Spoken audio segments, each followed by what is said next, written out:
বন্ধুরা, ভোলে বাবা পার্কারেকার আজকের পর্বে প্রথমেই দেখা যায় মিনু ঝিলকে বলছে, তুই কবে এত বড় হয়ে গেলি রে মা? তুই তো কিছুদিন আগেও ছোট ছিলিস। তখন পাশ থেকে একটা মহিলা বলছে যে বিবাহ বন্ধন বলে একটা জিনিস আছে, যে বন্ধনে পড়লে মানুষ পরিবর্তন হয়ে যায়। তখন পাশ থেকে ছেলেগুলো বলছে, আমরাও ভাবছি এক একজন করে বন্ধনে আবদ্ধ হব, তাহলে আমরাও বদল হয়ে যাব। তখন শেফালি কাকিমা বলছে, তোদের বদল কখনোই হবে না, তোরা যেরকম সেরকমই থেকে যাবি।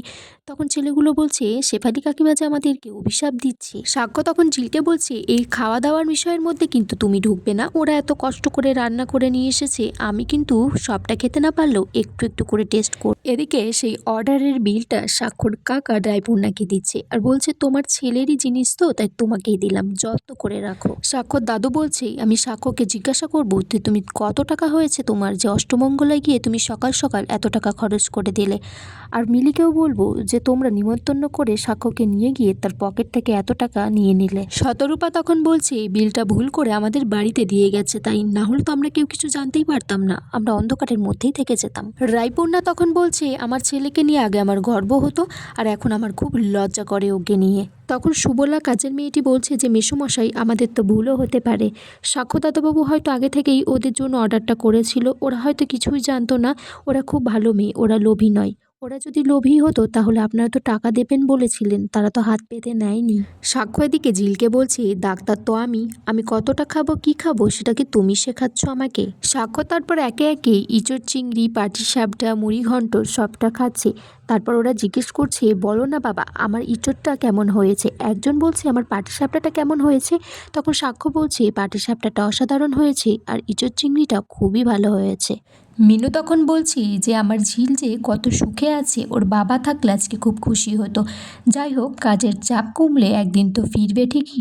তখন বলছে ঠাকুরকে যে, ঠাকুর আমার মিলিটা তো সুখী হলো না, আমার ঝিলটাকে ভালো রেখো। এদিকে শতরূপা বলছে, মিনু খুব ভালো করেই জানতো যে ওই কটা টাকা নিয়ে কি হবে, তার থেকে বরং সাক্ষ্যকে যদি বাড়ির জামাই করে নেওয়া যায় একেবারে, তাহলে তো লাভই হবে।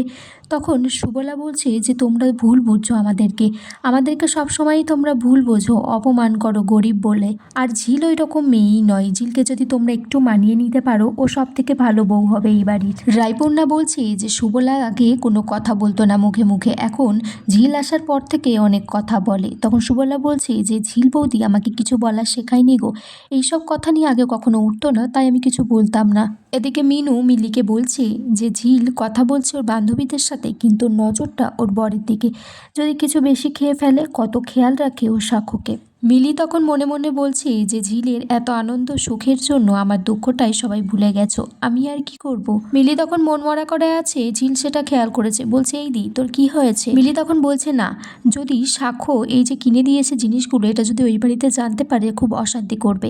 এদিকে সুবলা বলছে রায়পূর্ণাকে যে, বড় বৌদি তোমরা যে বড়লোক বাড়িতে জন্মেছো, আমরা যে গরিব বাড়িতে জন্মেছি, এটা কি কারোর হাত আছে বলো? জন্মের উপর তো কারোর হাত থাকে না।